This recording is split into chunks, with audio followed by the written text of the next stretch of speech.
ਮੈਂ ਡਾਕਟਰ ਸੁਰਜੀਤ ਸਿੰਘ ਹੱਡੀਆਂ ਦੇ ਜੋੜਾਂ ਦੇ ਵਿਭਾਗ ਵਿੱਚ ਪੋਸਟ ਗ੍ਰੈਜੂਏਸ਼ਨ ਕੀਤੀ ਹੈ। ਪਿਛਲੇ ਕੁਝ ਮਹੀਨਿਆਂ ਤੋਂ ਅਸੀਂ doctor Surjit Singh super speciality hospital sector 94 Mohali plot number 1 ਸ਼ੁਰੂ ਕੀਤਾ ਹੈ, ਜਿਸ ਵਿੱਚ ਅਸੀਂ ਮੈਡੀਕਲ ਸਪੈਸ਼ਲਿਸਟ ਦੇ ਫੀਲਡ ਵਿੱਚ, ਹੱਡੀਆਂ ਦੇ ਫੀਲਡ ਵਿੱਚ ਤੇ IENT ਨੱਕ ਕੰਨ ਅਤੇ ਗਲੇ ਦੇ ਮਾਹਰ ਦੀਆਂ ਸੇਵਾਵਾਂ ਦੇ ਰਹੇ ਹਾਂ। ਅੱਜ ਦੇ ਦਿਨ ਅਸੀਂ ਫ੍ਰੀ ਮੈਡੀਕਲ ਕੈਂਪ ਆਪਣੀ ਟੀਮ ਵੱਲੋਂ ਭਾਗੋ ਮਾਜਰਾ ਏਰੀਆ ਦੇ ਵਿੱਚ ਕਨਾਟ ਪਲੇਸ TDI ਸਿਟੀ 'ਚ ਲਾ ਰਹੇ ਹਾਂ। ਤੇ ਇਸ ਦਾ ਮੇਨ ਅਹਿਮ ਹੈਗਾ ਵੀ ਇੱਥੋਂ ਦੇ ਲੋਕਾਂ ਨੂੰ ਇੱਕ ਤੇ ਮੈਡੀਕਲ ਸਹੂਲਤਾਂ ਪ੍ਰਤੀ ਜੋ ਅਸੀਂ ਦੇ ਰਹੇ ਹਾਂ ਉਹ ਪ੍ਰਤੀ ਜਾਗਰੂਕ ਕੀਤਾ ਜਾਵੇ ਤੇ ਲੋੜਵੰਦਾਂ ਦੀ ਸਹਾਇਤਾ ਕੀਤੀ ਜਾਵੇ। ਜਿਵੇਂ ਕਿ ਮੈਡੀਕਲ ਵਿਭਾਗ ਦੇ ਦਿਲ ਦੇ doctor Darvinder Kumar MD medicine ਸਾਡੇ ਨਾਲ ਹਨ, ਡਾਕਟਰ ਬਲਵਿੰਦਰ ਸਿੰਘ ਮੁਲਤਾਨੀ ਜੋ ਹੱਡੀਆਂ ਦੇ ਸਪੈਸ਼ਲਿਸਟ ਹਨ ਅਤੇ ਲੰਬੇ ਸਮੇਂ ਤੋਂ ਉਹਨਾਂ ਨੇ ਪੰਜਾਬ ਸਰਕਾਰ ਦੇ ਹਸਪਤਾਲਾਂ 'ਚ ਸੇਵਾ ਕੀਤੀ ਹੈ। ਇਸ ਤਰ੍ਹਾਂ ਹੀ ਡਾਕਟਰ ਦਰਸ਼ਨ ਸਿੰਘ ਬਹੁਤ ਹੀ ਪੁਰਾਣੇ ਤੇ ਮਾਹਰ ਡਾਕਟਰ ਨੱਕ ਕੰਨ ਗਲੇ ਦੇ ਮਾਹਰ ਹਨ। ਉਹ ਆਪਣੇ ਵੱਖ-ਵੱਖ ਸਮੇਂ ਦੇ ਰੋਪੜ ਵਿਖੇ, ਮੋਹਾਲੀ ਵਿਖੇ, ਫਤਿਹਗੜ੍ਹ ਸਾਹਿਬ ਵਿਖੇ ਸੇਵਾਵਾਂ ਦੇ ਚੁੱਕੇ ਹਨ ਤੇ ਇੱਥੇ ਫ੍ਰੀ ਕੈਂਪ ਲਾ ਕੇ ਅਸੀਂ ਉਮੀਦ ਕਰਦੇ ਹਾਂ ਕਿ ਲੋਕਾਂ ਨੂੰ ਅਸੀਂ अपनी महारता का फायदा दे सकेंगे। डॉक्टर साहब से सर हमारा ये क्वेश्चन रहेगा बच्चों के लिए कि डॉक्टर साहब जो बच्चे है वो किमें अपनी हेल्थ नू अपनी हड्डियां नू बचाव कर सकते हैं और उन्होंने की प्रिकॉशनस लेने चाहिए या कोई स्पेशल एक्सरसाइज तुसी उन्होंने दसना चाहोगे तो वो प्लीज़ ਆਪਾਂ ਗੱਲ ਕਰਦੇ ਹਾਂ। ਜੋ ਅੱਜ ਕੱਲ੍ਹ ਦਾ ਸਮਾਂ ਚੱਲ ਰਿਹਾ ਹੈ ਜਾਂ ਟਾਈਮ ਹੈਗਾ ਉਹਦੇ 'ਚ ਬੱਚੇ ਜਿਹੜੇ ਨੇ ਹਰ ਕਿਤੇ ਜਿੱਦਾਂ ਪ੍ਰੈਸ਼ਿਸ਼ ਬੱਚੇ ਨੇ ਜੀ, ਇੱਕ ਜਾਂ ਦੋ ਹੀ ਹੁੰਦੇ। ਮੈਂ ਸਮਝਦਾ ਵੀ ਉਹ ਬੜੇ ਲਾਡ ਪਿਆਰ 'ਚ ਪਲਦੇ ਜੋ ਅੱਜ ਕੱਲ੍ਹ ਦੇ ਬੱਚੇ ਨੇ, ਥੋੜੇ ਬੱਚਿਆਂ ਨੂੰ ਛੱਡ ਕੇ। ਹਾਂਜੀ, ਵੈਰੀ ਰਾਈਟ। ਤੇ ਉਹ ਜ਼ਿਆਦਾਤਰ ਟੈਲੀਵਿਜ਼ਨ ਨਾਲ ਜਾਂ ਮੋਬਾਈਲ ਫੋਨਾਂ ਨਾਲ ਜੁੜੇ ਜਾਂਦੇ ਨੇ, ਉਹ ਚਲਾਈ ਰੱਖਦੇ ਨੇ ਤੇ ਜੇ ਉਹ ਜਾਂਦੇ ਨੇ ਸਕੂਲ 'ਚ ਵਾਪਸ ਆ ਜਾਂਦੇ ਨੇ, ਉਸ ਤੋਂ ਬਾਅਦ ਘਰੇ ਅੰਦਰ ਰਹਿੰਦੇ, ਇੰਡੋਰ ਰਹਿੰਦੇ ਨੇ ਜੀ। ਇਹਦੇ ਕਰਕੇ ਉਹਨਾਂ ਦਾ ਸਨ ਨੂੰ ਧੁੱਪ ਨੂੰ ਐਕਸਪੋਜ਼ਰ ਬਹੁਤ ਥੋੜਾ ਹੈ। ਰਾਈਟ, ਬੇਸਿਕ ਕਾਰਨ ਇਹ ਵੀ ਧੁੱਪ ਸਨ ਬਾਥ ਬਹੁਤ ਜ਼ਰੂਰੀ ਹੈ, ਕਿਉਂਕਿ ਕਿਤਾਬਾਂ 'ਚ ਵੀ ਲਿਖਿਆ ਹਰ ਇੱਕ ਨੂੰ ਪਤਾ ਹੈ ਵੀ ਜਿਹੜਾ ਵਿਟਾਮਿਨ D ਹੈ ਉਹ ਸਕਿਨ 'ਚ ਬਣਦਾ ਹੈ ਇਨ ਦੀ ਪ੍ਰੈਜ਼ੈਂਸ ਆਫ ਸਨਲਾਈਟ। ਜੇ ਸਨਲਾਈਟ ਹੋਏਗੀ ਤੇ ਸਕਿਨ ਬਣੇਗਾ, ਜੇ ਵਿਟਾਮਿਨ D ਬਣੇਗਾ ਤੇ ਹੱਡੀਆਂ ਸਟਰੋਂਗ ਹੋਣਗੀਆਂ, ਕੈਲਸ਼ੀਅਮ ਵੀ ਯੂਟਿਲਾਈਜ਼ ਹੋਏਗਾ, ਕਿਉਂਕਿ ਵਿਟਾਮਿਨ D ਤੋਂ ਬਿਨਾ ਕੈਲਸ਼ੀਅਮ ਅਬਜ਼ੌਰਬ ਹੀ ਨਹੀਂ ਹੁੰਦਾ ਜਿੰਨਾ ਮਰਜ਼ੀ ਖਾਈ। ਡਾਕਟਰ ਮਿਨੀਮਮ ਕਿੰਨਾ ਐਕਸਪੋਜ਼ਰ ਆਪਾਂ ਨੂੰ ਚਾਹੀਦਾ ਹੈ ਘੱਟੋ-ਘੱਟ ਸਨਲਾਈਟ ਦਾ? ਘੱਟੋ-ਘੱਟ 1 ਤੋਂ 2 ਘੰਟੇ ਡੇਲੀ ਚਾਹੀਦਾ ਹੈ in summer season, in summer season as well as winter season. ਤੇ ਜਾਂ ਫਿਰ ਬੱਚਾ ਉੱਥੇ ਯੋਗ ਐਕਸਰਸਾਈਜ਼ ਕਰੇ ਜਾਂ ਫਿਰ ਵਾਕ ਕਰੇ ਜਾਂ ਕੋਈ ਲਾਈਟ ਹੈ ਨਾ ਗੇਮ ਖੇਡੇ ਇਨ ਦੀ ਫਾਰਮ ਆਫ ਗੇਮਸ। ਡਾਕਟਰ ਬੱਚਿਆਂ ਨੂੰ ਕਿੰਨਾ ਟਾਈਮ ਆਪਾਂ ਆਊਟਡੋਰ ਗੇਮਸ ਵਗੈਰਾ ਵਿੱਚ ਮਿਨੀਮਮ ਆਪਾਂ ਨੂੰ ਪਰ ਡੇ ਚਾਹੀਏ ਹੀ ਚਾਹੀਏ कि भाई बच्चों को आप तका के भेजिए कि नहीं है भाई इतना तो लगाना ही, वो मिनिमम 24 आवर्स कितना टाइम?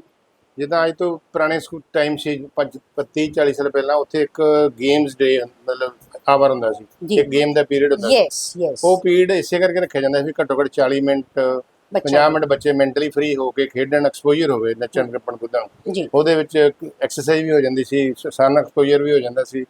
तो मेरे हिसाब नाल तां पौना घंटा मिनिमम चाहिए घट्टो घट्ट। तो ਇਹਦਾ ਮਤਲਬ ਹੈ ਡਾਕਟਰ ਸਾਹਿਬ ਕਿ ਆਪਾਂ ਨੂੰ ਹੁਣ ਇਸ ਗੱਲ ਨੂੰ ਵੀ ਪ੍ਰਮੋਟ ਕਰਨਾ ਪਏਗਾ ਸਕੂਲਸ 'ਚ ਕਿ ਭਈ ਮੈਂਡੇਟਰੀ ਕੀਤਾ ਜਾਏ ਔਰ ਜੋ गेम्स आवर है या PT आवर है या इस तरह का है वो मिनिमम 45 मिनट्स होना चाहिए। घट्टो घट्ट 1 घंटे तक ਉਹਨਾਂ ਨੂੰ ਖੁੱਲੇ ਛੱਡਣਾ ਚਾਹੀਦਾ ਹੈ। ਜਿਹੜੀ ਮਰਜ਼ੀ ਗੇਮ ਖੇਡਣ, ਜਿਹੜੀ ਮਰਜ਼ੀ ਇਵੈਂਟ ਇੰਜੋਏ ਕਰਨ ਤੇ ਤਾਂ ਕਿ ਉਹ ਸਨ ਦਾ ਵੀ ਐਕਸਰਸਾਈਜ਼ ਵੀ ਕਰ ਸਕਣ, ਸਨ ਐਕਸਪੋਜ਼ਰ ਵੀ ਹੋਏ तो उन्हें हड्डियां मजबूत रहन, जोड़ मजबूत रहन। डॉक्टर साहब मैं एक सवाल है कि बच्चे ਜਿਹੜੇ ਲਿਖਦੇ ਨੇ ਜਾਂ ਪੜ੍ਹਦੇ ਨੇ ਜਾਂ ਕੰਪਿਊਟਰ ਤੇ ਜ਼ਿਆਦਾ ਟਾਈਮ ਕੰਮ ਕਰਦੇ ਨੇ, ਉਹਨਾਂ ਦੇ ਵਾਸਤੇ ਹੈਂਡ ਵਾਸਤੇ ਕੀ ਐਕਸਰਸਾਈਜ਼ ਆਪ ਜੀ ਸੁਜੈਸਟ ਕਰਦੇ ਹੋ ਕਿ ਹੈਂਡ ਐਕਸਰਸਾਈਜ਼ ਬੋਨਸ ਨੂੰ ਆਪਾਂ? ਅਸੀਂ ਬੱਚਿਆਂ ਨੂੰ ਵੀ right from age of 5 to adolescent age 17 ਸਾਲ 20 ਸਾਲ ਤੱਕ ਅਸੀਂ ਬੈਕ ਮਸਲ ਸਟਰੈਂਥਨਿੰਗ ਐਕਸਰਸਾਈਜ਼ ਸਮਝਾਉਂਦੇ ਆ। ਓਕੇ, ਜਿਹਦੇ 'ਚ ਆਪਾਂ ਪੁੱਠੇ ਲੇਟ ਕੇ ਸੇ ਯੋਗਾ, ਜਿਵੇਂ ਛਾਤੀ ਚੁੱਕਣਾ, ਬੈਲਟ ਚੱਕਣਾ, ਓਕੇ, ਪਲੱਸ बैक लिफ्ट करना, साइकिलिंग करनी, ये सारी एक्सरसाइज बहुत जरूरी है। ਠੀਕ ਹੈ ਸਰ। ਹਾਂਜੀ ਸਰ ਇਹਦਾ ਮਤਲਬ ਇਹ ਹੈ ਕਿ ਆਪਾਂ ਜਦ ਵੀ ਆਪਾਂ ਅਵੇਅਰਨੈਸ ਕੈਂਪ ਲਗਾਈਏ ਤੇ ਉਹਦੇ ਚ ਆਪਾਂ ਐਕਸਰਸਾਈਜ਼ ਦਾ ਵੀ ਇੱਕ ਰੱਖੀਏ, ਹਾਂ ਬਿਲਕੁਲ ਡੈਮੋ ਰੱਖੀਏ ਜਨਰਲ ਪਬਲਿਕ ਨੂੰ ਕਿ ਉਹ ਆਪਾਂ ਉੱਥੇ ਦੱਸ ਸਕੀਏ ਕਿ ਕੀ ਐਕਸਰਸਾਈਜ਼ ਆਪਾਂ ਨੂੰ ਕਰਨੀਆਂ ਚਾਹੀਦੀਆਂ। ਬਿਲਕੁਲ ਐਂਡ ਡਾਕਟਰ ਸਾਹਿਬ ਇੱਕ any particular the diet pattern would you like to suggest for the children ਕਿ ਪੇਰੈਂਟਸ ਜੋ ਸਪੈਸ਼ਲੀ ਦ ਮਾਵਾਂ ਉਹ ਇਸ ਗੱਲ ਦਾ ਧਿਆਨ ਰੱਖਣ ਕਿ ਪਰ ਡੇ ਦੀ ਉਹਨਾਂ ਦੀ ਡਾਈਟ ਵਿੱਚ ਇਹ ਇੱਕ ਆਈਟਮ ਇਨਗਰੀਡੀਐਂਟ ਇਸ ਤਰ੍ਹਾਂ ਦਾ ਜ਼ਰੂਰ ਹੋਣਾ ਚਾਹੀਦਾ, ਉਹ ਪਲੀਜ਼ ਕਾਈਂਡਲੀ ਸੁਜੈਸਟ ਕਰੋ ਸਰ। ਬਿਲਕੁਲ ਜਿਹੜੀ ਬੱਚੇ ਦੀ ਡਾਈਟ ਹੈ ਉਹਦੀ ਵਧਣ ਫੁੱਲਣ ਵਾਸਤੇ ਬਹੁਤ ਸਹੀ ਪਲਾਨ ਹੋਣਾ ਬਹੁਤ ਜ਼ਰੂਰੀ ਹੈ ਜੀ। ਜਿਹੜੀ ਨੈਚੁਰਲ ਡਾਈਟ ਜਿਵੇਂ ਵੀ ਕਰ ਰਹੇ ਨੇ, ਦੁੱਧ ਹੁੰਦਾ ਹੈ, ਆਂਡੇ ਹੁੰਦੇ ਨੇ ਜਾਂ ਪਨੀਰ ਹੁੰਦਾ ਹੈ ਜਾਂ ਹੋਰ ਹਾਈ ਪ੍ਰੋਟੀਨ ਦਾਲਾਂ ਹੁੰਦੀਆਂ ਨੇ, ਪ੍ਰੋਟੀਨ ਬੇਸ ਗ੍ਰੀਨ ਵੈਜੀਟੇਬਲਸ ਹੁੰਦੀਆਂ ਨੇ, ਜੀ ਇਹ ਨੈਚੁਰਲ ਫਾਰਮ 'ਚ ਬਹੁਤ ਜ਼ਰੂਰੀ ਨੇ। ਠੀਕ ਹੈ ਹਾਫ ਕੁਕਡ ਹੋਣ, ਫੁੱਲੀ ਕੁਕਡ ਹੋਣ। ਜੀ ਤੇ ਬੱਚਿਆਂ ਨੂੰ ਇਹੀ ਸਮਝਾਓ ਵੀ ਜੇ ਤੁਸੀਂ ਬਾਹਰੋਂ ਖਾ ਕੇ ਆਉਂਦੇ ਫਾਸਟ ਫੂਡ ਵਗੈਰਾ ਅਵੋਇਡ ਕਰੋ, ਜੀ ਕਿਉਂਕਿ ਉਹਦੇ 'ਚ ਕਈ ਕੈਮੀਕਲ ਪਾਏ ਹੁੰਦੇ, ਸਵੀਟਨਰ ਪਾਏ ਹੁੰਦੇ ਨੇ ਜਿਹੜੇ ਕਿ ਬੋਡੀ ਦੇ, ਜਿਵੇਂ ਆਪਾਂ ਗੱਲ ਕਰਦੇ ਸੀ ਇਮਿਊਨੋਲੋਜੀ ਦੀ, ਜੀ ਪੂਰੀ ਬੋਡੀ ਦਾ ਇਮਿਊਨੋਲੋਜੀ ਸਿਸਟਮ ਵਿਗਾੜ ਦਿੰਦੇ ਨੇ। डैमेज हो जाता ਹਾਂਜੀ, है, मेटाबॉलिक सिस्टम भी इफेक्ट हो ਮੈਟਾਬੋਲਿਕ जाता है ਜੋ अपना, जो ਅੰਦਰਲਾ एनवायरनमेंट एजिनोमोटो है या होर चीज़ां जो पै रही ने। ਭਾਵੇਂ ਉਹ ਮੂੰਹ 'ਚ ਸਵਾਦ ਲੱਗਦੀ ਹੈ ਪਰ ਬੋਡੀ ਦੇ ਸਿਸਟਮ ਨੂੰ, ਮੈਟਾਬੋਲਿਜ਼ਮ ਨੂੰ ਡਿਸਟਰਬ ਕਰਦੀਆਂ, जी ਜਿਹਦੇ ਕਰਕੇ ਕਈ ਬਿਮਾਰੀਆਂ ਜਿਹੜੀਆਂ ਪੁਰਾਣੇ ਜ਼ਮਾਨੇ 'ਚ ਹੋਇਆ ਹੀ ਨਹੀਂ ਸੀ ਕਰਦੀਆਂ ਅੱਜ ਕੱਲ੍ਹ ਹੋਣ ਲੱਗ ਗਈਆਂ। डॉक्टर साहब लिवर जो है आजकल इंक्रीजिंगली फैटी लिवर हो रहा है, कि लिवर भी अपना ਹੱਡੀਆਂ ਨੂੰ ਜਾਂ ਸਕੈਲੇਟਨ ਨੂੰ, ਹਿਊਮਨ ਬੋਡੀ ਦੇ ਸਕੈਲੇਟਨ ਨੂੰ ਇਫੈਕਟ ਕਰਦਾ ਹੈ? ਹਾਂ ਬਿਲਕੁਲ, ਲਿਵਰ ਤਾਂ ਮੇਨ ਜਗ੍ਹਾ ਹੈਗੀ ਜਿੱਥੇ ਜਾ ਕੇ ਹਰ ਚੀਜ਼ ਬਣਦੀ ਹੈ, ਸਟੋਰ ਹੁੰਦੀ ਤੇ ਗਾਂ ਸਪਲਾਈ ਹੁੰਦੀ ਹੈ। ਜੀ ਤੇ liver is the determinant of life of the body. Okay. ਤੋ ਇਸ ਕਰਕੇ ਲਿਵਰ ਨੂੰ ਠੀਕ ਰੱਖਣ ਵਾਸਤੇ ਜਿਵੇਂ ਫੈਟੀ ਡਾਈਟ ਘੱਟ ਖਾਓ, ਹਾਈ ਪ੍ਰੋਟੀਨ ਡਾਈਟ ਖਾਓ, ਐਕਸਰਸਾਈਜ਼ ਕਰੋ, ਜੀ ਤੇ ਜਿਹੜੇ ਚੀਜ਼ਾਂ ਲਿਵਰ ਨੂੰ ਨੁਕਸਾਨ ਪਹੁੰਚਾਉਂਦੀਆਂ ਜਿਵੇਂ ਸ਼ਰਾਬ ਹੋਈ, ਜੀ ਉਹ ਭਾਰੀ ਮਾਤਰਾ 'ਚ ਨਹੀਂ ਪੀਣੀ ਚਾਹੀਦੀ, ਨਾ ਕਰਕੇ ਯੂਜ਼ ਕਰਨੀ ਚਾਹੀਦੀ। ठीक है सर। और डॉक्टर साहब एक मेडिसिन वास्ते मैं कहांगी कि एनी पर्टिकुलर कि भाई बच्चों ਨੂੰ ਸਾਲ 'ਚ ਇੱਕ ਵਾਰੀ ਜਿਵੇਂ ਵਿਟਾਮਿਨ ਡੀ ਹੈ ਜਾਂ ਕੋਈ ਕੈਲਸ਼ੀਅਮ ਹੈ, ਕਿਆ ਸਾਲ में ਇੱਕ ਵਾਰੀ ਬੱਚਿਆਂ ਨੂੰ ਕੁਝ ਦੇਣਾ ਚਾਹੀਦਾ ਹੈ ਅੱਜ ਕੱਲ ਦੇ ਸਿਨੈਰੀਓ ਨੂੰ ਦੇਖਦੇ ਹੋਏ? ਹਾਂ ਨਹੀਂ ਬਿਲਕੁਲ, ਇੱਕ ਤੇ ਉਹਨਾਂ ਨੂੰ ਟਾਈਮਲੀ 3 ਮਹੀਨੇ ਬਾਅਦ 6 ਮਹੀਨੇ ਬਾਅਦ ਚੈੱਕ ਕਰਾ ਲਓ ਕੈਲਸ਼ੀਅਮ, ਵਿਟਾਮਿਨ D3। ਬਾਕੀ ਬੱਚੇ ਦੀ ਕਲੀਨਿਕਲੀ ਬਿਲਡਅਪ ਦੇਖੋ, ਉਹਦੀ ਕੋਈ ਦੇਖ ਹਿਸਟਰੀ ਲਓ, ਕੋਈ ਦਰਦ ਹੁੰਦੀ ਹੈ ਜਾਂ ਕੋਈ ਪ੍ਰੋਬਲਮ ਹੈ। ਯੈਸ। ਪਲੱਸ ਜਿਹੜਾ ਸਭ ਤੋਂ ਜ਼ਰੂਰੀ ਬੱਚਿਆਂ ਨੂੰ ਡੀਵਰਮ ਕਰਨਾ, ਜੀ ਸਾਲ 'ਚ ਇੱਕ ਵਾਰੀ ਘੱਟੋ ਘੱਟ ਹਰ ਬੱਚੇ ਨੂੰ, ਜਿਹੜਾ 5 ਤੋਂ ਲੱਗ ਕੇ 20 ਸਾਲ ਦੀ ਉਮਰ ਤੱਕ ਮੇਰੇ ਮੁਤਾਬਕ ਉਹਨਾਂ ਨੂੰ 2 ਗੋਲੀਆਂ ਮੈਬੈਂਡਾਜੋਲ ਦੇਣੀ ਚਾਹੀਦੀਆਂ, ਦੇਣੀ ਚਾਹੀਦੀ। ਕਿਉਂਕਿ ਬੱਚਿਆਂ ਨੂੰ ਅਕਸਰ ਡਾਕਟਰ ਸਾਹਿਬ ਇਹ ਗੋਲੀਆਂ ਦਾ ਗੈਪ ਕੀ ਰਹੇਗਾ ਆਪਣਾ, ਆਪਾਂ ਕਿਵੇਂ ਦੇਣੀ ਹੈ? ਇਹ ਮਹੀਨੇ 'ਚ ਸ਼ਾਇਦ ਇੱਕ ਹੀ ਦੇਣੀ ਹੁੰਦੀ ਹੈ ਮੇਰੇ ਖਿਆਲ ਤੋਂ। ਹਾਂ ਵੈਸੇ ਇਟ ਇਜ਼ ਸਪੋਜ਼ਡ ਕਿ ਹਰ ਬੱਚੇ ਨੂੰ ਇਨਫੈਕਸ਼ਨ ਹੋ ਸਕਦੀ ਹੈ, ਇਟ ਇਜ਼ ਪ੍ਰੀਜ਼ਿਊਮਡ, ਜੀ ਕਿਉਂਕਿ ਬੱਚੇ ਜਿੱਦਾਂ ਮਰਜ਼ੀ ਸਫਾਈ ਹੱਥਾਂ ਦੇ ਰੱਖਣ, ਨਹੁੰ ਕੱਟਣ, ਫਿਰ ਵੀ ਇੱਕ ਦੂਜੇ ਨੂੰ ਟੱਚ ਕੰਟੈਕਟ ਦੇ ਥਰੂ ਜੀ ਜਾਂ ਅਨਹਾਈਜੀਨਿਕ ਚੀਜ਼ਾਂ ਖਾਣ ਦੇ ਨਾਲ ਹੋ ਜਾਂਦੀ ਹੈ। ਜੀ ਜੀ। तो इस करके साल च एक बारी या 2 बारी ਜਿਹੜੀ ਰਿਕੁਆਇਰਡ ਡੋਜ਼ ਹੈ ਮੈਬੈਂਡਾਜੋਲ ਡੀਵਰਮਿੰਗ ਡਰੱਗਸ ਦੀ ਲੈਣੀ ਚਾਹੀਦੀ। ਠੀਕ ਹੈ ਡਾਕਟਰ ਸਾਹਿਬ, ਹੋਰ ਇੱਕ ਜਨਰਲ ਆਪਾਂ ਕੀ ਦੱਸਾਂਗੇ ਓਵਰਆਲ एक्सरसाइजिंग वास्ते? एक तो सन अपना सन एक्सपोजर हो गया, that is the most important thing. बिल्कुल। और ऐसे करके फॉरेन कंट्रीज जिथे कि सन एक्सपोजर बिल्कुल नहीं होते, ये बीमारियां बहुत ज़्यादा होती हैं, हड्डियां दी बीमारियां स्पेशली स्किन एलर्जीज उन्हां दी बहुत ज़्यादा होती है। ते होर आपां एक जनरल एक्सरसाइजिंग वास्ते मैं चाहांगी कि तुसी कोई स्पेशली जेडे ऑफिस वाले हैगे ने, जेड़ा बहुत सिटिंग टाइम है और कंप्यूटर ते काम करते हैं, उन्हां वास्ते कोई एनी पर्टिकुलर एक्सरसाइजिंग या पोस्चर वास्ते तुसी की दसोगे?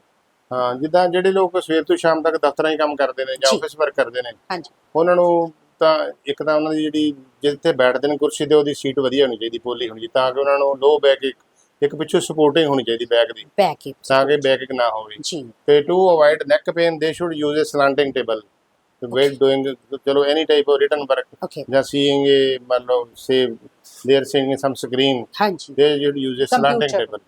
तो दोस्तों ये देखिए, ये जैसे ये सीधी है, डॉक्टर साहब ने बहुत ही इंपॉर्टेंट पार्ट पढ़ाया है कि वो थोड़ा स्लांटिंग होना चाहिए। तो जो आपका लैपटॉप है या वो है, तो वो थोड़ा स्लांटिंग रहे तो आपका पोस्चर जो है सीधा रहेगा। और हैंड्स भी जब आप कंप्यूटर पे काम करें तो थोड़ा दूर रख के काम करें, स्ट्रेच करके करें, और ताकि नेक को बेंड ना करे। नेक को बेंड करने से ही जी नेक प्रॉब्लम होती है, चक्कर आते हैं, आई साइट पे फर्क पड़ता है, ब्रेन छेती थक जाता है, ब्रेन पे इफेक्ट रहता है इनडायरेक्टली। तो और पोस्चर होने से बैक एक प्रॉब्लम्स ज्यादा हैं, and that is the most disturbing in life if your thumb is having back एक, नेक एक। डॉक्टर साहब एक प्रॉब्लम और ज्यादातर लोग कंप्यूटर पे काम करने वाले बताते हैं कि जी हमारी कोहनियां दर्द करती हैं। डॉक्टर साहब कोहनियां वास्ते कोई special exercise do we have? हाँ, जो तो different exercise describe and yoga वो करनी चाहिए जैसे। अच्छा, नहीं मतलब आपा एलोपैथी या मेडिकली आपा कोई प्रिस्क्राइब कर दें एक्सरसाइज कोई स्पेसिफिक है? हाँ ओके मेडिकली या आयुर्वेदिक, जिसमें मेडिकल में आयुर्वेदिक है, एलोपैथ है जी या होम्योपैथी है, हम्म, जो सबसे जो जो इंग्लिश मेडिसिन है बाद में ही, पहले आयुर्वेदा होता था। जी एवरी एवरी जी medicine is based on Ayurveda. या तो आयुर्वेदा में भी जो मेडिसिनल प्लांट्स के हैं, उनके जी सीड्स हो गए, उनके पत्ते हो गए, जी वो तो हमको डेली लेनी चाहिए। मल्टीग्रेन जो अपने हैं अपने हाँ जी, सीड्स हैं जी। ओके ठीक है sir thank you very much sir ਆਪਾਂ ਡਾਕਟਰ ਮੁਲਤਾਨੀ ਸਾਹਿਬ ਹੈਗੇ ਨੇ ਡਾਕਟਰ ਸਾਹਿਬ ਤੋਂ ਆਪਾਂ ਲੈਣੇ ਆ ਸਰ ਜੀ ਆਪਾਂ ਕਿਵੇਂ ਆਪਣਾ ਜਨਰਲ ਇੱਕ ਜਿਹੜਾ ਹੈ ਕਿ exercising yoga and any other specific guidance to our ਸਾਡੇ ਸਰੋਤਿਆਂ ਨੂੰ ਦੇਖਣ ਵਾਲਿਆਂ ਨੂੰ ਆਪਾਂ ਅਵੇਅਰਨੈਸ ਦੇ ਕੈਂਪੇਨ ਦੇ ਤੌਰ ਤੇ ਨੂੰ ਲਿਆ ਹੈਗਾ ਤੇ ਮੈਂ ਤਾਂ ਤੁਸੀਂ ਫਿਰ ਜੋ ਡਾਕਟਰ ਨੇ ਕਿਹਾ ਉਹਨੂੰ ਰਿਪੀਟ ਹੀ ਕਰਾਂਗਾ। ਹਾਂ early to bed early to rise एक में हेल्दी रहती हैं। तो अर्ली ਉੱਠ ਕੇ ਯੋਗਾ ਕਰਨ ਸੈਰ ਹਾਂ ਜੀ ਇੱਕ ਚੀਜ਼ ਹੈਗੀ ਆਪਾਂ ਨੂੰ ਤਿੰਨ ਗਰੁੱਪ ਦੇ ਵਿੱਚ ਚੇਂਜ ਕਰ ਸਕਦੇ ਹਾਂ। ਅਡੋਲੈਸੈਂਟ ਏਜ ਹੈਗੀ ਹੈ ਜਾਂ ਅਡਲਟ ਹੈ ਜਾਂ ਓਲਡ ਏਜ ਹੈ। ਇਹਨਾਂ ਤਿੰਨਾਂ ਕੈਟਾਗਰੀ ਦੇ ਵਿੱਚ ਰੀਜ਼ਨਸ ਨੈਗਲੀਜੈਂਸੀਜ਼ ਅਲੱਗ-ਅਲੱਗ ਹੈਗੀ ਔਰ ਕੇਅਰ ਕਰਨ ਦਾ ਟ੍ਰੀਟਮੈਂਟ ਦਾ ਜਿਹੜਾ ਕੈਟਾਗਰੀ ਦਵਾਈ ਦਾ ਸੀ ਉਹਦਾ ਟ੍ਰੀਟਮੈਂਟ ਵੀ ਡਿਫਰੈਂਟ ਹੋ ਜਾਂਦਾ। डॉक्टर साहब मेरा बहुत कंसर्न है मेरा बहुत बार पैदा बच्चों के नाल 15 like teenage onwards 15 to 30 ਦੇ ਵਿੱਚ rheumatoid arthritis बहुत common हो रहा है डॉक्टर साहब and my concern is that of course we say that like good health good diet is there we need to have but what you suggest and how is it curable completely rheumatoid arthritis the teenage arthritis I would like to have Teenage rheumatoid arthritis due to our bad habits and bad food. Natural food ਤੋਂ ਅਸੀਂ ਦੂਰ ਹੁੰਦੇ ਜਾ ਰਹੇ ਹਾਂ। ਜੋ homemade food ਹੈ ਉਸ ਤੋਂ ਵਧੀਆ ਕੋਈ ਚੀਜ਼ ਨਹੀਂ ਹੋ ਸਕਦੀ। ਚਾਹੇ ਉਹ 'ਚ ਅਸੀਂ ਆਈਟਮਸ ਘੱਟ ਰੱਖ ਲਈਏ ਫਿਰ ਵੀ ਸਾਡਾ ਕੰਪਲੀਟ ਫੂਡ ਹੁੰਦਾ ਹੈ। ਕਿਉਂਕਿ ਜਿਹੜਾ ਇਹ ਫਾਸਟ ਫੂਡ ਦਾ ਜਿਹੜਾ ਜ਼ਮਾਨਾ ਚੱਲ ਰਿਹਾ ਹੈ, ਫਾਸਟ ਫੂਡ ਦੇ ਵਿੱਚ adulteration and number of calories are there पर additional chemicals they are very much in there. Sugar upon routine जाना चाहिए या हमको बच्चों के टेस्ट जो है रूमेटॉइड आर्थराइटिस के लिए रूटीन में करवाने चाहिए Better, I can think Dr. Indinder Sharma can well explain okay how we can prevent the rheumatoid arthritis in adolescence. Yeah. Dr. Indinder Sharma.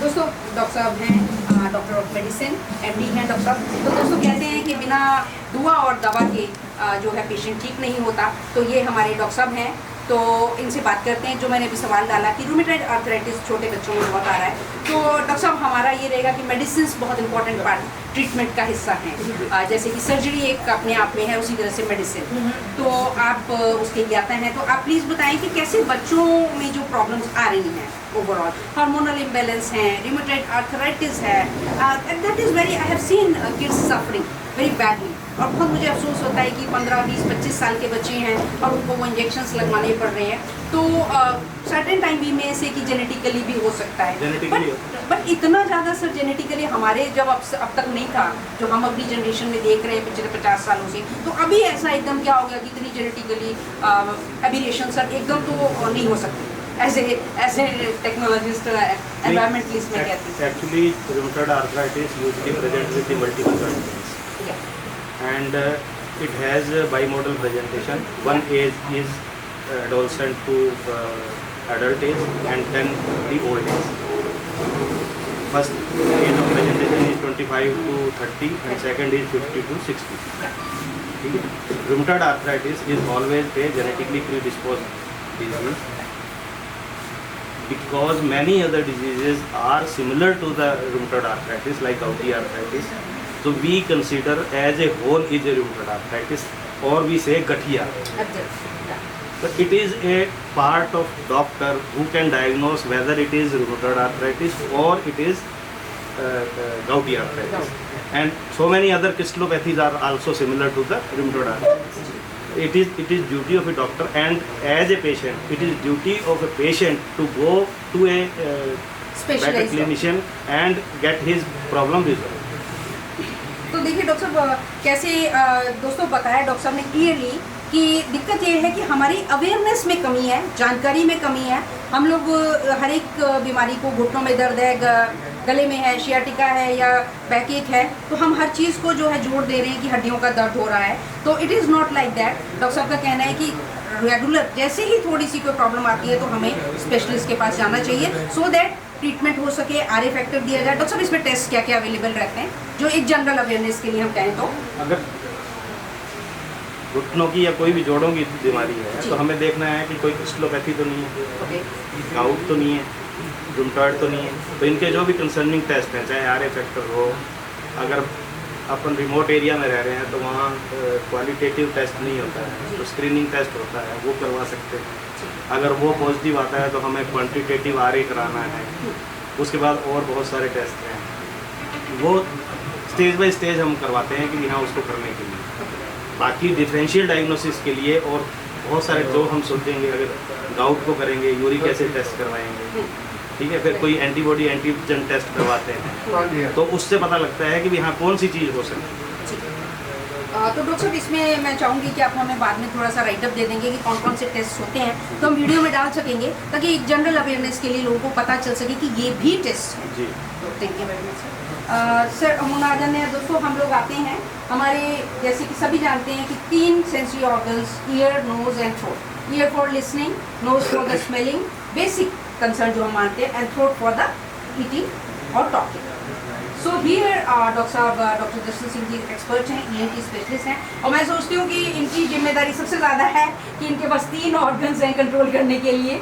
तो इस तरह से ये इक्वली, जैसे कि हमारे डॉक्टर साहब हैं, सर्जन साहब हैं, तो उनका पूरा स्केलेटन पे कमांड है, और हमारे डॉक्टर साहब का ENT पे। तो डॉक्टर साहब से जानते हैं कि सर, एक तो जो बचपन में छोटी छोटी बच्चों को बीमारियाँ अक्सर, एंड फर्स्ट क्वेश्चन इज कि आर दे रिलेटेड, आर और these 3 organs are they related medically, ear, nose and throat?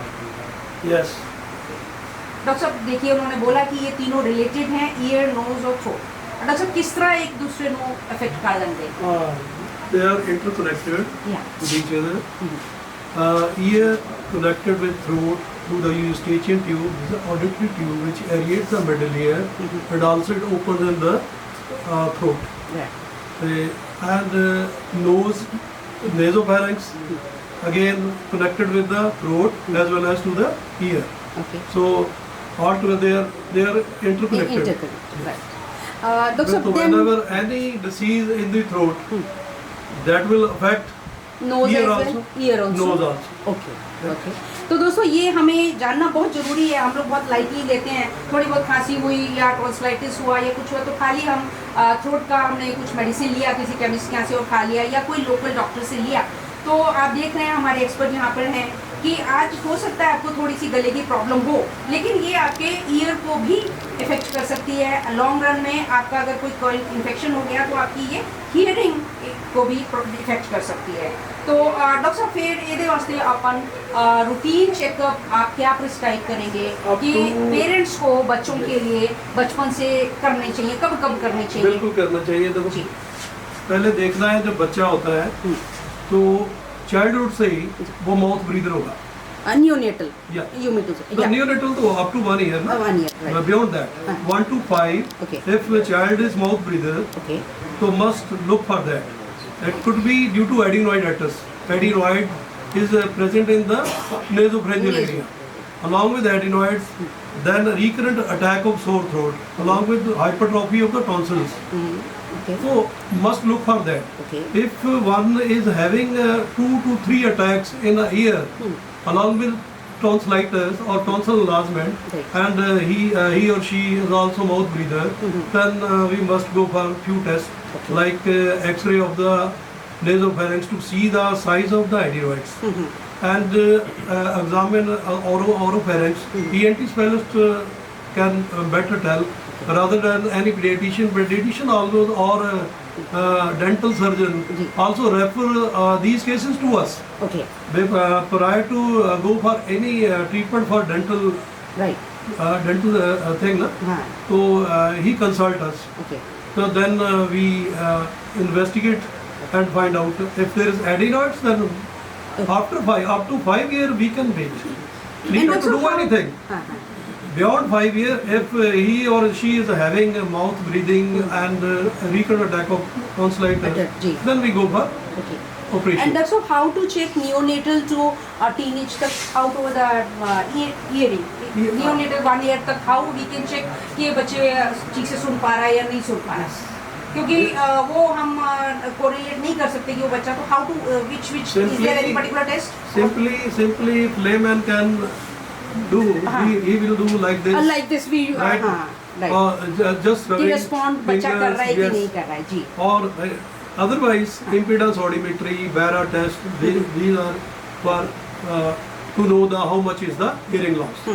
या अपन कोई टॉय जो ऐसा ले सकते हैं जो आवाज कर रहा है और देखते हैं कि बच्चा उसको रिलेट कर रहा है कि आइज घुमा रहा है कि नहीं घुमा रहा है, उसको रिलेट कर रहा है. तो दोस्तों ये देखिए छोटी छोटी चीज़ें हैं जो हमारे पेरेंट्स को, स्पेशली जो न्यूली वेड है और जिनके पास न्यूनेटल बेबी है, they have to take care of it. उनको शुरू से ही अपने बच्चों को ध्यान देना होगा, क्योंकि अब ये हमारी ग्लोबल प्रॉब्लम आ रही है कि जो ऑडियो प्रॉब्लम्स हो रही हैं, हमारी हियरिंग एड जो है वो बढ़ती जा रही है. किसी ज़माने में किसी टाइम में हम कहते थे कि हमारे देश में तो कोई ऐसा होता ही नहीं है जिसको सुनाई ना दे, अनटिल अनलेस कोई डेमेंड अप बाई बर्थ है.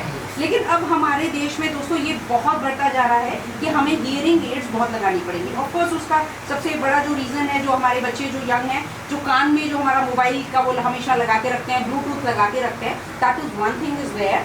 बट जैसा डॉक्टर साहब ने कहा कि हमारे अब नए पेरेंट्स जो हैं उनको मोर अवेयर होना पड़ेगा अपने बच्चों की हेल्थ इश्यूज़ के लिए. देखिए डॉक्टर साहब, दोस्तों होते हैं जैसे कि हम कहते हैं कोई कानून बनता है तो अनटिल अनलेस उसका एग्जीक्यूशन हो वो कानून की वैल्यू नहीं समझ में आती. इसीलिए जो हमारे डॉक्टर्स हैं तो इनकी जो सजेशन क्रिटिकल इवैल्यूएशन है, अगर हम इनको लेंगे, पाएंगे, इनके पास जाएंगे, तभी हमें पता चल पाएगा. और अवेयरनेस हमारा एक मिशन यही है इसका बना करने का आज इंडिपेंडेंस डे वाले दिन कि ज़्यादा से तब सब साढ़े को अभी एक बच्चा भी आया हुआ है, उसका नोज़ का थोड़ा सा हड्डी टेढ़ी है. Okay. वो अभी चेकअप के लिए आएगा.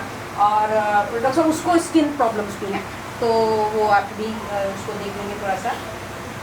तो दोस्तों इस तरह से हमने कवर किया कि हड्डियों के लिए और ENT स्पेशलिस्ट का हमारे जीवन में कितना पॉजिटिव रोल है और हमें इसे सीरियसली लेना चाहिए. और जैसा कि WHO का मिशन है कि माई हेल्थ माई राइट. दोस्तों अपना राइट तो ठीक है, लेकिन हम अपनी ड्यूटीज़ को भी समझें. हमारी एज ए ह्यूमन बीइंग ये हमारी बेसिक ड्यूटी है कि हम अपनी हेल्थ को खुद फिट रखें. अगर हमारी ज़ील नहीं है अपने आप को फिट रखने के लिए, we are not conscious, we are not consulting doctors on and off, तो फिर कैसे संभव होगा. तो as the age grows like 60+, तो उसमें भी जैसे कि मैंने अपने हस्बैंड का करवाया डॉक्टर साहब से, तो 60+ जैसे ही होते हैं तो वो भी एक हमारी जिम्मेदारी बन जाती है. जो हमारे घर के बुजुर्ग हैं, बड़े बुजुर्ग हैं, तो हम उन्हें लेके जाएं, या सीनियर सिटीजन्स हैं, वो खुद भी कॉन्शियस हों अपने आप को. वो एक बार साल में एक बार जब भी संभव हो तो एक तो डॉक्टर ऑफ मेडिसिन से मिले ओवरऑल हेल्थ के लिए, और अपने ऑर्थोपेडिक से मिले और टाइमली मिले.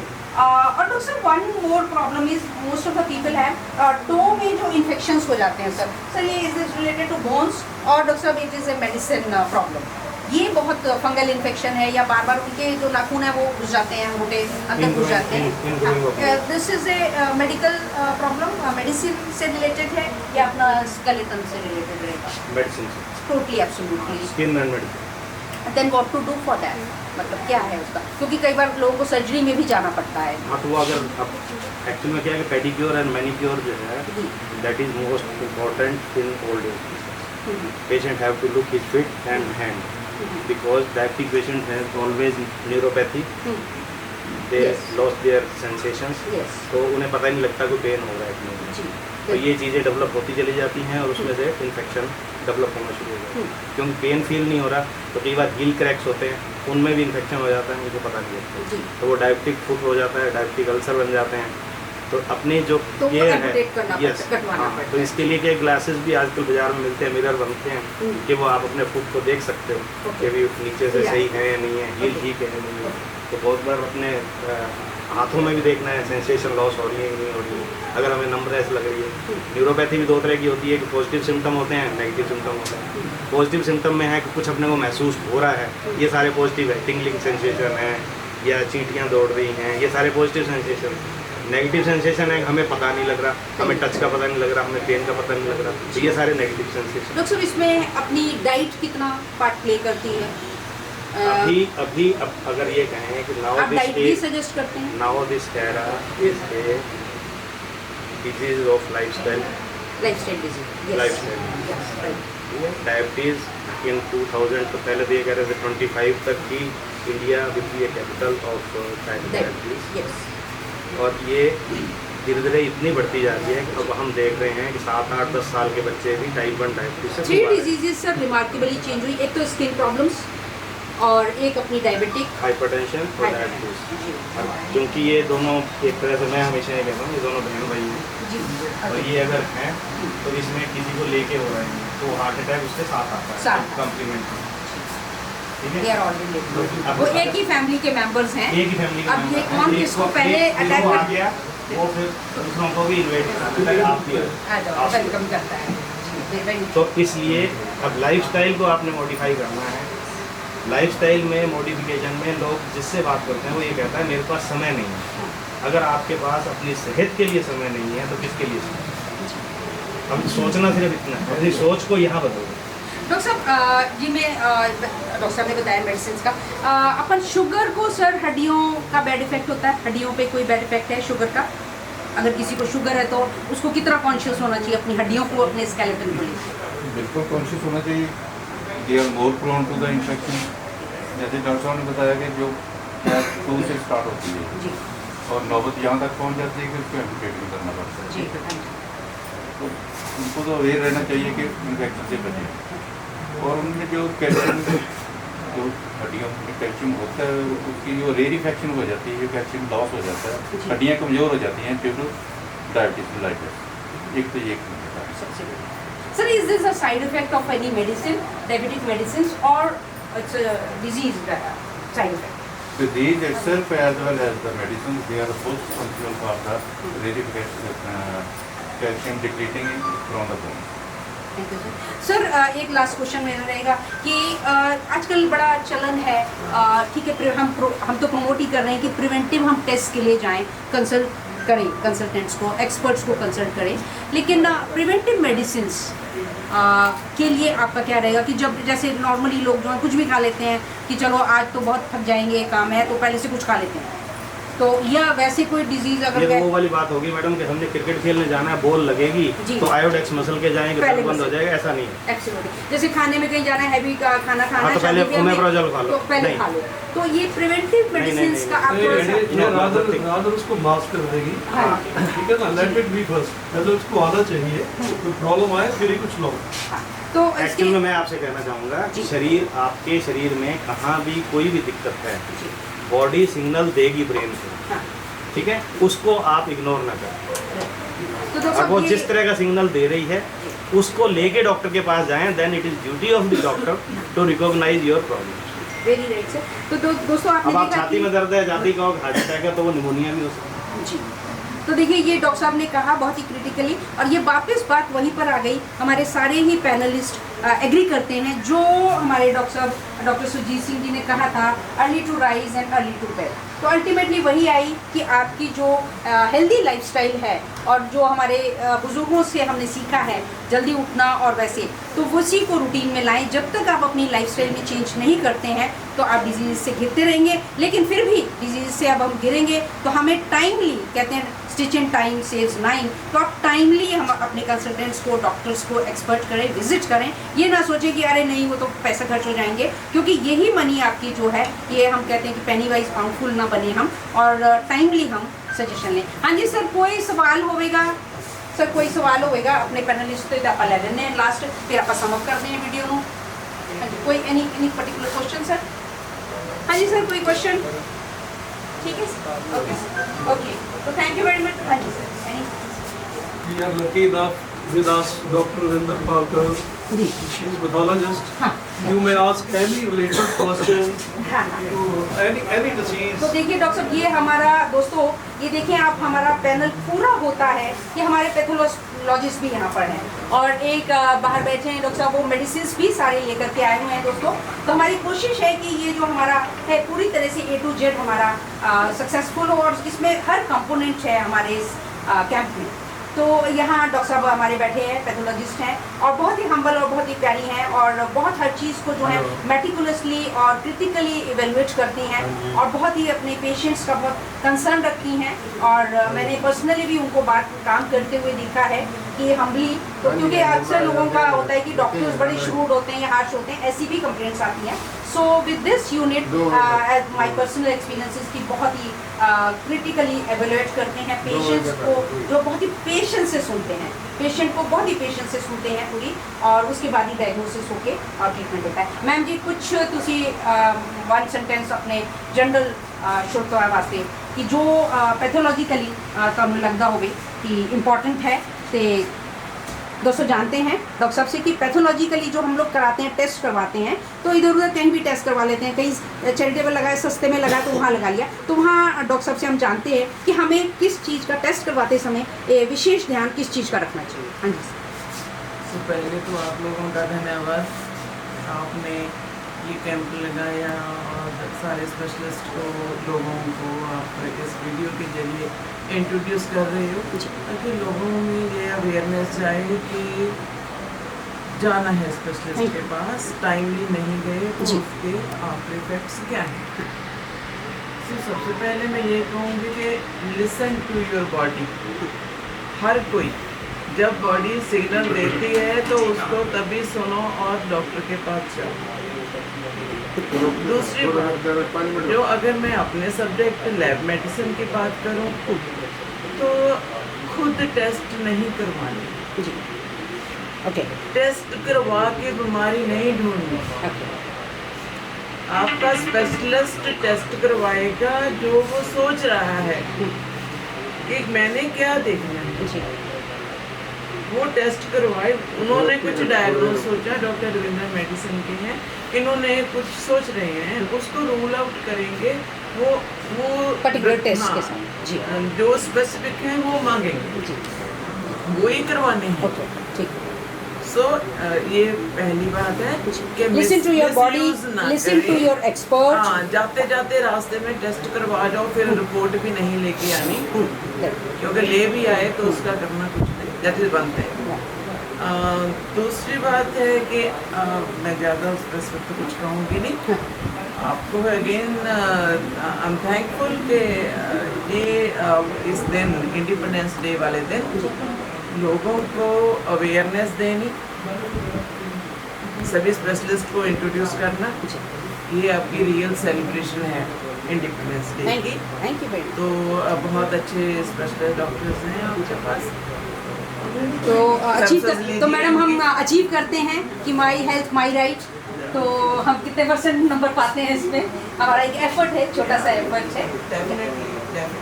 तो दोस्तों बहुत ही सुंदर तरीके से मैम ने कह दिया, बहुत ही थोड़े शब्दों में, कि टेस्टिंग की ज़रूरत, मैंने अभी डॉक्टर साहब से भी पूछा था कि टेस्टिंग की सब जरूरत कब पड़ती है, क्यों करना चाहिए, तो उन्होंने बहुत सुंदर समअप कर दिया कि भाई first listen to your body, then listen to your expert, go to the expert of related area, related body problem, and then listen to him and then go for the test. तो एक जो है हम आजकल कर लेते हैं कि भाई चलते चलते टेस्ट करवा लेते हैं, तो वो हमें हैबिट को बचना होगा, और इस प्रकार से आगे हम समझ करते हैं। तो enjoy again my health my life. Thank you very much.